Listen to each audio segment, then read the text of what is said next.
All this computer hacking is making me thirsty. All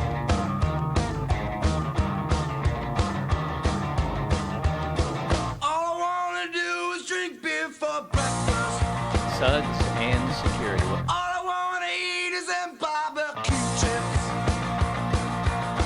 All I want is someone just to try to protect us.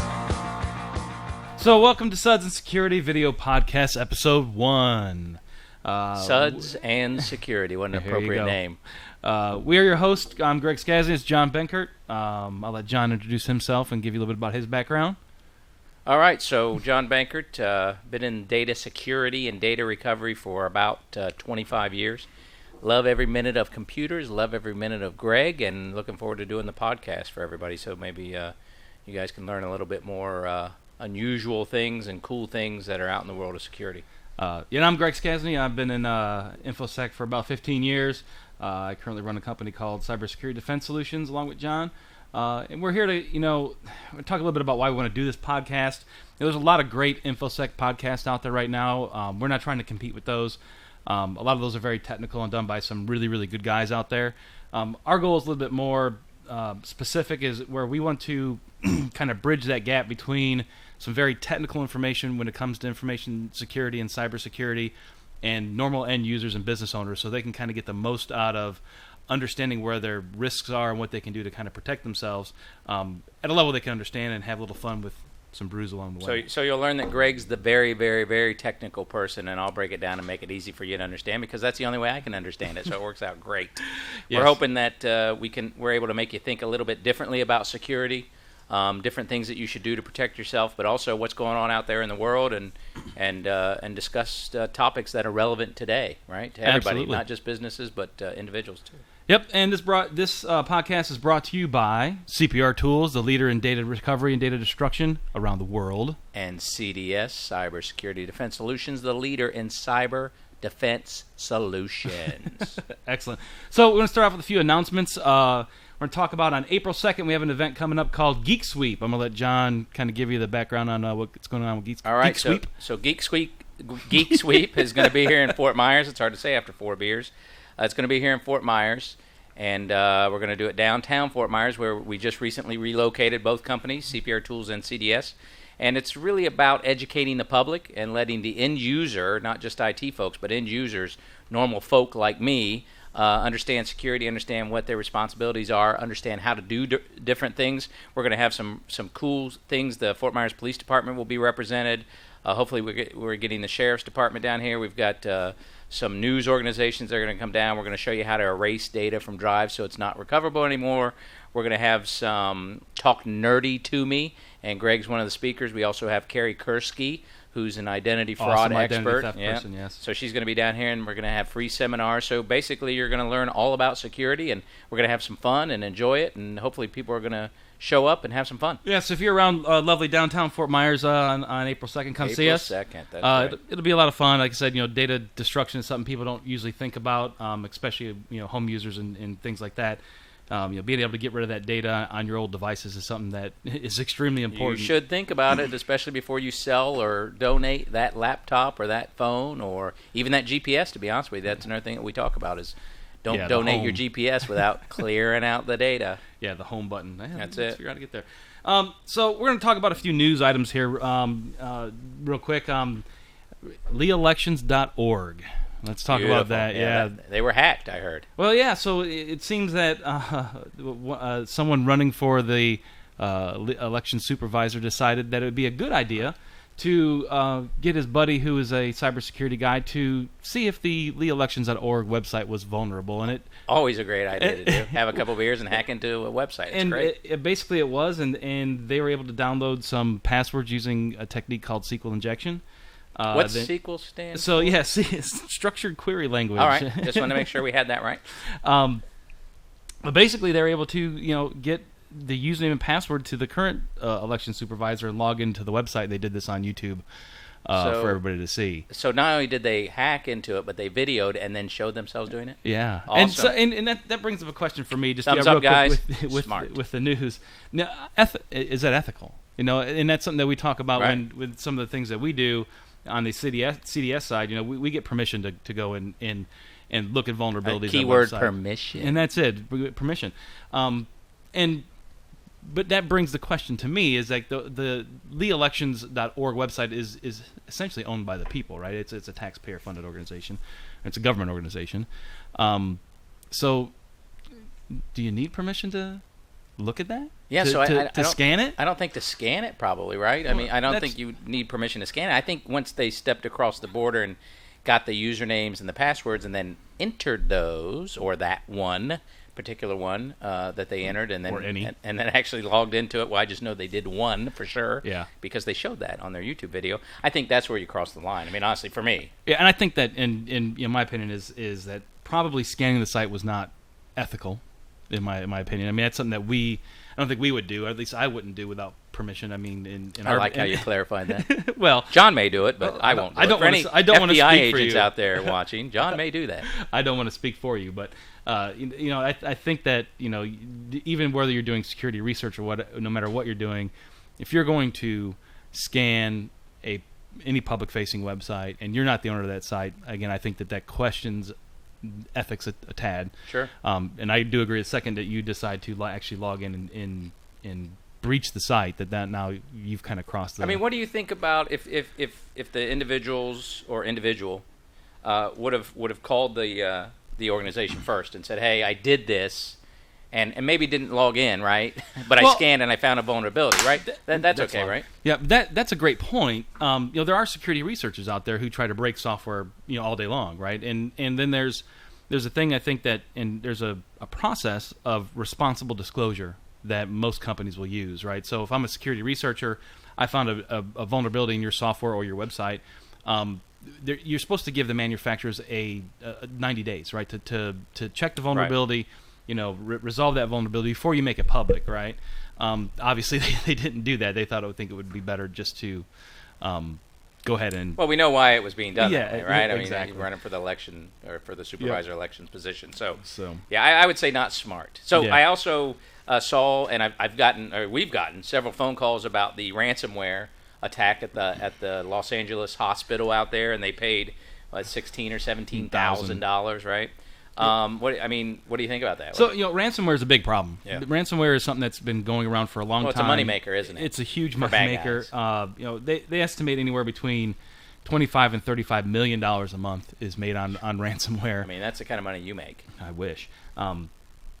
But and people are calling. They're like, I have these weird extensions on my files and things like that. So for everybody to understand what ransomware does, obviously, if you click on a phishing email or an email that was sent to you, usually has a link or a zip file in it, a PDF document sometimes, and it will basically encrypt all the files on your hard drive. Well, most of them, right? And your useful files, your PDFs, your Word documents, your pictures, database files, things like that. And unless you have a good backup, you're not getting those files back. Yeah. Once it's encrypted and they change the extensions to let you know it's encrypted, yeah, I think you're screwed. Yeah, and we're seeing a lot of that. The hospital saw it. Like I said, that was a big deal. That ransomware has been typically experienced by end users. Individuals. Now bigger organizations are getting it. That time, I don't know what their backup practices were. I don't want to speculate, but obviously they had some gaps there where they could not restore their data. Obviously they did. And then they end up paying the ransom, which is unfortunate. I mean, so give me your thoughts on this, John. Since you being a retired government individual, FBI says you should pay the ransom. If you can't get your data back, you should just pay the ransom. Yeah. So I think from a standpoint of, is your data that important to you, right? So in this case, it must have been. It was probably patient records and other things like that they needed. So I'm torn. I mean, I would not want to pay it, but then again, I would also back up my data. And what's the key to backing up your data? Make sure that you check your backups, right? I mean, make sure they're working so that you're able to restore it. But yeah, it all depends to me. I would not want to pay it. If somebody hacked into CPR tools, please don't. And you encrypted our stuff, or if we got a malware or ransomware, I don't know. You'd have to think long and hard about it. Now we back up. So right. Hopefully we'll be all right. But yeah, it's one of those things where I guess it all depends. Yeah, and to me, I really think that telling someone to pay the ransom sends the wrong message. I really do. I think that we talk about some of this ransomware. It's not done by people who are idiots, right? I mean, they've done market research, they understand that they're not going to charge you $10,000 to get your data back. They price it accordingly so that way they can get most people to pay it. Between $150 and $500 in Bitcoin equivalent. So they've done that kind of market research. Most of the places, if you do pay them, you do get your data back. So that way they are giving your data back. That's good business. They want your money, and they're doing good at it. But if they weren't making $35 million a month, they wouldn't be in business. But right?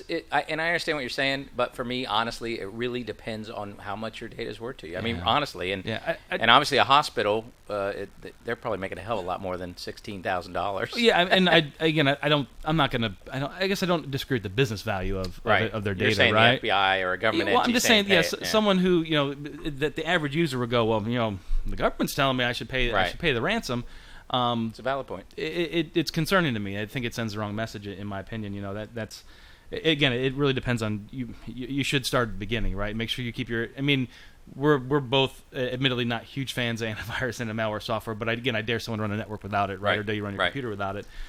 Make sure that stuff's up to date, because most of that stuff is detectable by antivirus and malware programs, and make sure you have a good backup, and make sure that backup kind of sits offline. And that's something that people don't realize, is that a lot of these newer ransomware programs will actually go out and look for your backups and try to encrypt your backups as well.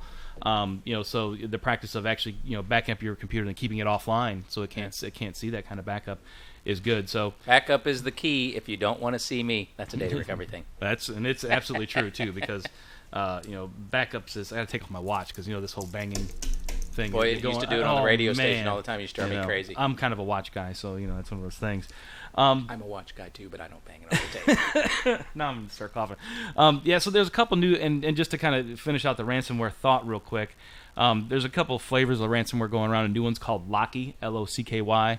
So if you see files that have the extension Locky on them, obviously that's a ransomware. Another one is called CBT. It stands for Curve Bitcoin Tor Locker. A lot of variants of that going around. It uses what's called elliptical curved cryptography. We won't get into the details of that, but it's very, very strong. Thank you. Very, very strong cryptography. They end up encrypting your files a lot of times with random characters, random file extensions.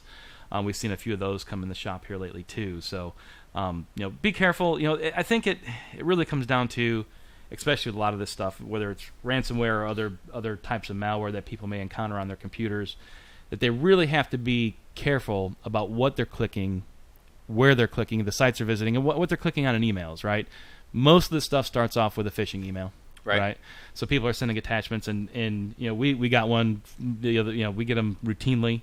So you got to be careful what you're clicking on, right? And that I don't know how we as InfoSec people or even our customers, how you can ingrain that any harder, right, into people. Like, just don't click on things you don't expect. But it's still a problem. It's been a problem for years. Well, it's education, and it's education. It's the fact that when we were doing our talk, yesterday or the day before, it's all about education, and it's about, we're all as humans in a hurry, right? We're in a hurry. We're in a hurry at work. We're in a hurry at home. So you don't read what you should read. Maybe you don't hover over the link, which is probably the easiest way. Of course, if they do it right, and they just leave out one letter, right, in the URL. Then what do you think about URL shorteners? I mean, so if I don't like them for that very reason, right? Yeah, you hover over the link and it says BITLY 775, right? What, or goo.gl. Yeah, I don't know where the hell that's going. So yeah, I don't like those at all. Yeah, and they use them all over the place. Yeah, and I won't open them. Yeah, me either. I don't send me a URL shortener. I'm not gonna open your email. Yeah, for those who don't know what that is, obviously there's for social media platforms like Twitter, there's a character limit, right? 140 characters. I'm not a huge. I'm a big Twitter fan. At John_Bankert. You can follow me now. Yeah, at CyberSec Defense. But I do tweet, but I don't really pay attention when it gives me the red thing that says you're out of characters. Just backspace. Yeah, I try to figure out. I've noticed your sentences end abruptly. Yes, they do.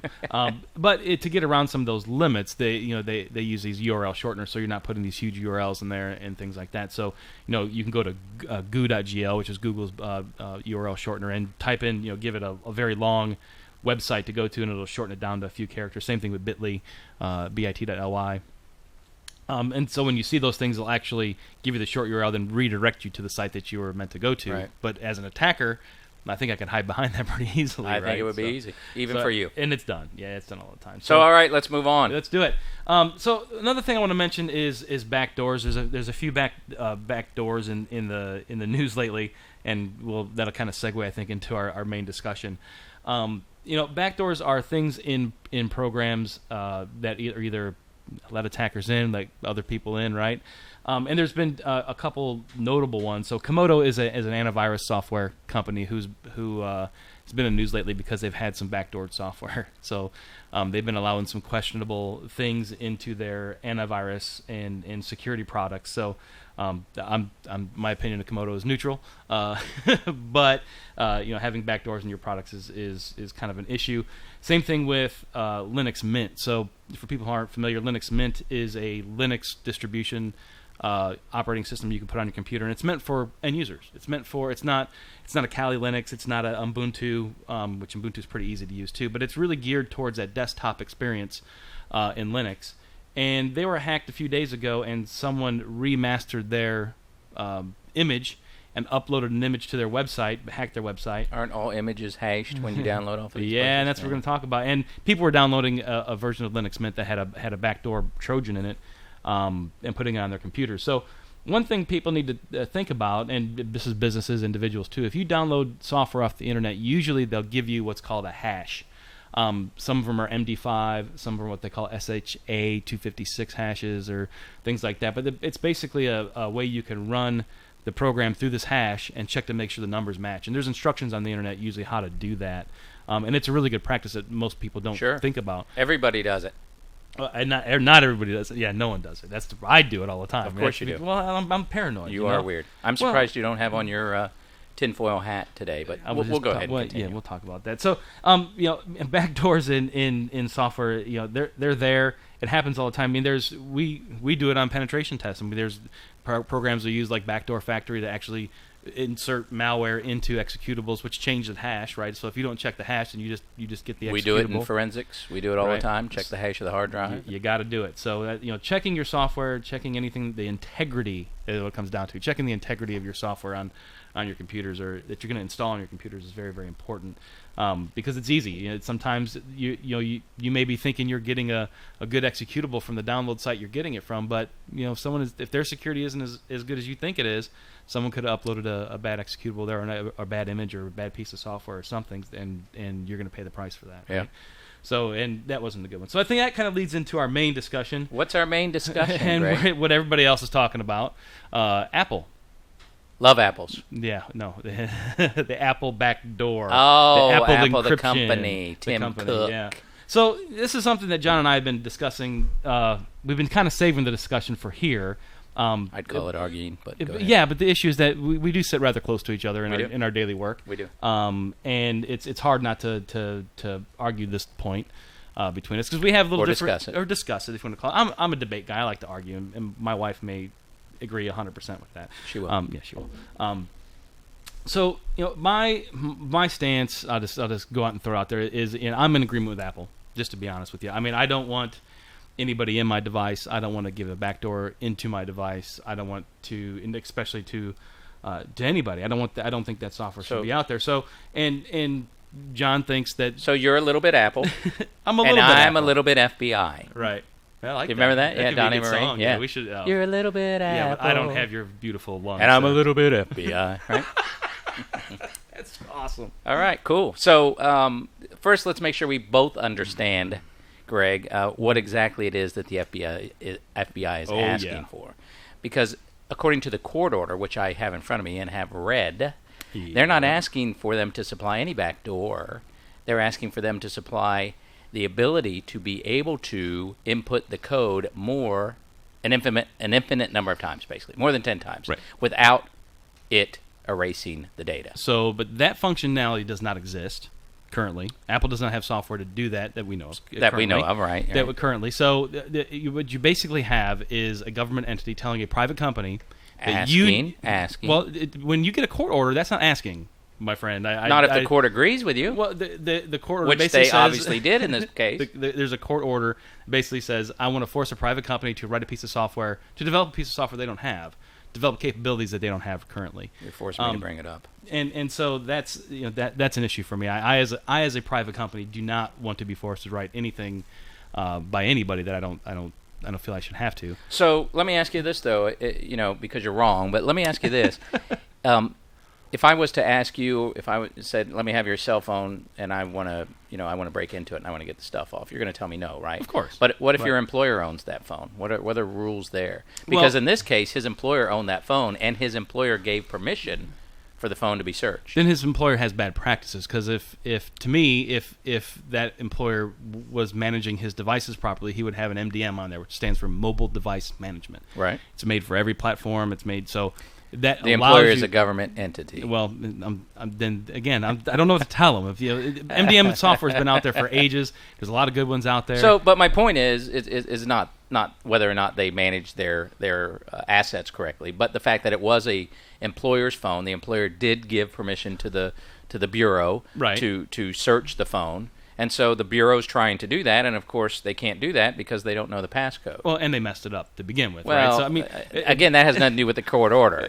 Agreed, but again, they could have lit it on fire, but they're just asking for. They're not asking you to put the fire out. They're asking you for Apple to give them the ability to electronically put in, basically what do you call that? Brute force attack? Yeah, brute force. Brute That's force a backdoor. I'm sorry, it is. It's not a backdoor. It's a brute force. Well, no, and here's why I'll respectfully disagree with you and why you're wrong. You don't have to respect me.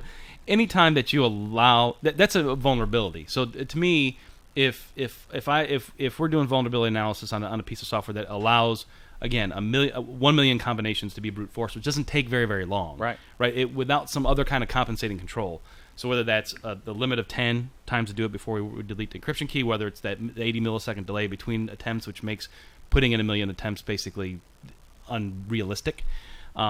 Those are mitigating controls, in my opinion, to get past a vulnerability of a brute force, right? And I would say that it's a vulnerability that after 10 times of me messing up my PIN number, which I do have trouble with 6 digits once they went to 6, that's a vulnerability that I don't.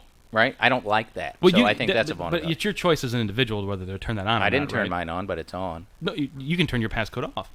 100%. Passcode I can, but not the. It comes defaulted. Yes, you can turn it off, but it comes default on. So you can actually turn that off. I'm assuming that the choice. Terrorist was not smart enough to understand that he had something like that, and he just got lucky. And I think it gets back I don't again. think this guy was that smart. I don't. Well, the issue to me is I don't know how important the data is on the phone. I mean, they know who he is. I mean, nobody does. What's important about that is being able to find out who either one of them contacted during that time, or before, or after the shooting took place and they were on the run. If you remember, for a little bit. Yeah. That's what's important, right? Who did and they I can contact? Yeah. But I guess. Well, wait a minute. Well, no, I can understand why they want the data off it. And that. But what again I don't think is apropos is opening that Pandora's box. I don't know what that word means. So I don't think what is correct or what is reasonable is for them to open that box. So, and it's a known fact that anything inside of Apple, any kind of security credentials, anything inside of Apple is worth a lot of money in the black market. There's articles just read the other day that basically said the Chinese or the outside entities will offer any Apple employee around $25,000 just for their login credentials. They're not asking for admin credentials. They want your credentials into Apple's network, and they'll give you $25K for that. So if a standard user's credential is worth $25K, and again, I mean, I'm sure Apple's a great place to work. I don't work there. I don't know, but imagine what that exploit, which is what it is worth. But it's that way with anything, right? So you can't. That really has nothing to do with the case. I because think everything Apple has that's proprietary would probably be worth. But a what lot I'm of saying money. is that it doesn't exist at the moment, right? The ability to do that. Well, we don't know that. As far as everybody knows, as far as what has been released, is that ability doesn't so exist. why has Apple done it in the past and they refuse to do it this time? Again, I think it's part of its marketing. Part of it, I think that Apple says, "Hey, listen, we're," and again, I don't know this. I don't know anybody at Apple that well, but I think they said, "Hey, listen, in our earlier versions of software, we had we had the ability to do this. We, as a company, had the ability to actually get into the phone when it was locked. We don't like that. We're going to step it up." So they stepped up their security, and they did some things that I think are good from a security standpoint. Again, they made the phone very difficult to get into, right? And they themselves don't have the data. They don't have the ability to do that, to get into that phone now once it's locked, because they can't get the key. The key stored, locally without the PIN number. They can't get into it. I think that's good security practice. To force them to then undo that. And again, I don't want to. They're not just going to do it with one phone. Let's just be honest. The first time they do it one, they're going to want to do it to more and more and more and more. It's going to it's really going to dilute Apple's value, I think. And again, part of what Apple has done, I think purposely, is say, I'm going to make our devices very, very secure, or at least our phones very, very secure, and we're gonna market that, and we're gonna make our next iPhone. They had an article out yesterday that says our next iPhone will be 100% unhackable. I don't agree with that. Can you export encryption? I don't know. With certain grades of encryption, you cannot. Exactly. I don't think. Right. Yeah. So I wonder about that. I mean, I'm just asking. That was a point that I hadn't thought of in my write-up here, but I know, according to the ear, there's certain things encryption. I think it's 256. I think you can't export it. So yeah, I wonder it's how on they, the internet, wonder right? how they get away with that. Well, I'm just saying. I wonder how they get away with exporting a product that can do that. Well, Maybe I'm wrong. We're not lawyers. Yeah, I'm not a lawyer. I don't know that. Again, to me, the biggest issue to me is the government, in my opinion, overstepping their bounds a tad and trying to force a company to write an exploit for a product that is, it's going to cost them. It's going to not even just development time, which is probably nil. Right. But it's going to cost. It's going to cost them brand damage. It's going to open up a box that can't be shut. Once those things that's are where out I there. disagree. I totally disagree with you that you can make a one-time use whatever that is, because I don't know that it has to be software. I don't know. They've designed that phone from the ground up. I'm sure they understand exactly 100% how it works. So it may not have to be software. But I also believe that you can do a one-use and burn it. But it's not going to be a one-time use, though. Why? Because that's all they're asking for. They're asking for 10 more phones. It was just in the news today. Like there's 10 more phones behind this one. Well, they didn't ask for that in this particular lawsuit. They asked for one, and I think each one, just like all cases in the courts, has to be looked at upon its merit, precedent set, all the things that we know from our lawyer friends that had to be done. But in this instance, you're talking about two terrorists who went around and shot a bunch of innocent civilians. Oh, I don't think anybody disagrees with whether right. It's bad, but my point is, so to me, then this is an instance, and obviously the court agrees, where they should be compelled to at least let the FBI have the opportunity, without that secure erase feature on the key, to see it. That's just they were helping the FBI to do this, and in their defense, I mean, the FBI did some things they shouldn't have done, right? So they created another Apple ID, tried to get in the phone themselves, basically locked themselves out of it. Now there's no other way to get into the phone, right? There are other ways to get that data from an iCloud backup and such but now that those avenues are now gone, now the only way to get that data off this phone is, again, to write an exploit.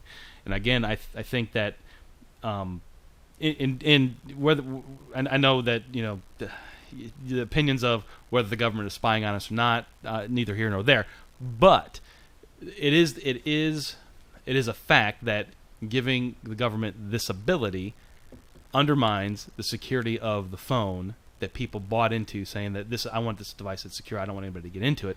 Me too. I mean, again, I may not be doing anything, but what I do on my private time is my private business. So what's in my phone is my private business. It's not up to anybody else to look at, and no matter what, right? Right. So that argument's lame to me because, well, here's why. You say, whether the government's spying on us or not, and then you give me the nod like we all know they are. If they're spying on us, they wouldn't need to open this phone. So the people that think that the government and NSA, where I used to work, is spying on you 24/7, and they don't care about your phone. They are. I mean, then why? Then they would have the data, so there'd be no reason to have this big brouhaha. Well, the FBI would go to the NSA and say, "Here you go, I got this," and they're like, "Oh yeah, we captured all that because they were in the U.S. We captured all."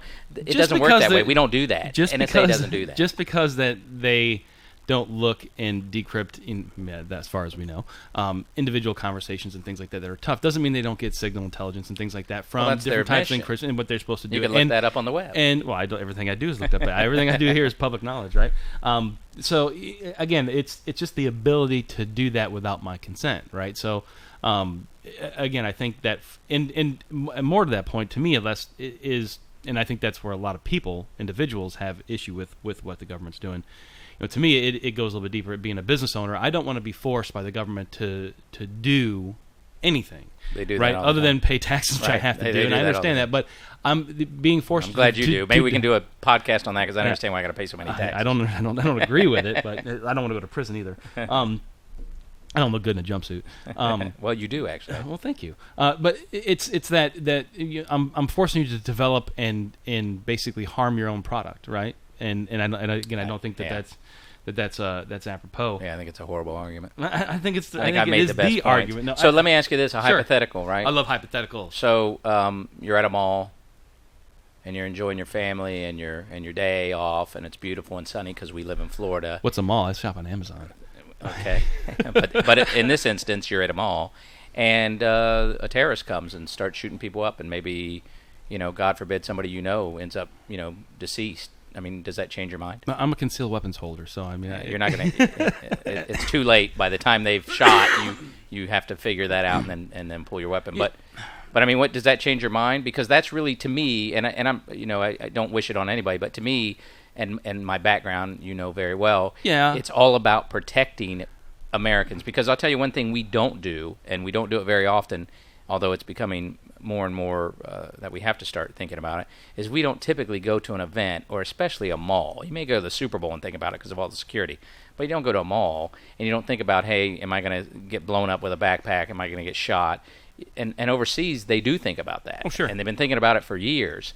And we don't have to. We can enjoy the freedoms that maybe somebody, being able to get into an iPhone give us. And that's the only thing I say is that we have to think about everything, not just this one incident, but think about what the future may hold, especially if there is contacts in that phone that are terrorists, or that they contacted somebody that was a terrorist and said, "Hey, get out of town," or whatever. We would want to know that. Right, but you're kind of putting the chicken before the egg a little bit, right? So if I'm in the mall and someone gets shot, I mean, it's reverse looking, right? So it's an after fact already happened. Now you're going to. I'm with you, but I'm going to argue you're hypothetical, right? So getting into that phone at that time doesn't help me any. I understand wanting to get contacts and things like that, but honestly, I think there are other ways to do that. I mean, subpoenaing phone records from the. I mean, all that stuff is subpoenable from. And I'm sure they've right, done that. Right. So again, I don't know. Again, I'm not privy to their investigative techniques, but I think that the amount of intelligence they can get from that little bit of space on the phone versus what they're asking to do, it doesn't match, right? I don't think that it warrants, again, forcing a private company to defeat or install a backdoor. Which, I mean, again, there's a lot of conversation around that use of that word backdoor, and I personally think it is a backdoor. I mean, again, I'm purposely creating something, whether it's firmware, which is probably what it is, to be able to be installed on the phone to allow it to be vulnerable, which is a backdoor. Right. See, I disagree. So what is it? So I'm a little bit FBI. If it's not a backdoor, what is it? And you're a little bit Apple, and I think that's probably what we should say. You're a little bit Apple. I'm a little bit FBI. And if you want to learn more about this, you can go to sudsandsecurity.com, right? You can watch our podcast. You can download cool tools, see some training, stuff like that, yeah? Yeah, it's getting there. Like I said, Yeah. we just put the site up. It's where we'll be posting things like this and all our podcasts, some interesting stuff. We'll be having fun. What are we drinking today, John? I have a Sam Adams Rebel IPA. Rebel IPA, which is 6.5% alcohol, which is why he argued less than he normally would have. No, He's relaxed. I'm not a huge IPA guy. Yeah, I'm not either. But this is actually pretty good. Yeah, it was in the I have to admit. fridge. This is not as hoppy as most IPAs, and Yeah. I know traditional beer guys. What I really wanted to have was a High Life for the first episode, and actually you'll see the High Life. That was kind of what I started drinking when I first started getting into IT. Was sit around my buddy's room doing stuff on computers and drinking Miller High Life. I thought it was aftershave. Well, Yeah. I'm from the ghetto, but I'm not. Come on. So we'll have to agree to disagree. Yeah. On Apple. So We'll agree I'm right. no, I'm not going to agree. You're right. I You're agree. a I little agree. bit You're a little bit Apple, crazy. And I'm a little bit FBI. Yeah, it's all fun and games until someone hacks your phone, right? And then all of a sudden, I wonder why you delete all those texts all the time. I don't understand. You know why. I don't get it. I don't understand. I don't delete any texts because they can't get into my phone, right? so that's it for today. We're going to try to do these. Keep them kind of short in length, half an hour. I think is a good shot for us to try to keep these two. If you have ideas or things you want to hear us discuss or research, shoot us an email. It'll be on the website here. We'll give you some contact information. Shoot us some ideas. If you want to be a guest, we can Skype you in. We can have you, if you're here Oh, local yeah. in beautiful Fort Myers, Florida, come on down. We'll have you as a guest, discuss things, and we'll have a little bit of fun with it. I think it'll be good. Suds and security. There's nothing All right. better. You ain't kidding. Till next time, Have a great one. I'm John. I'm Greg. We'll see you. See ya.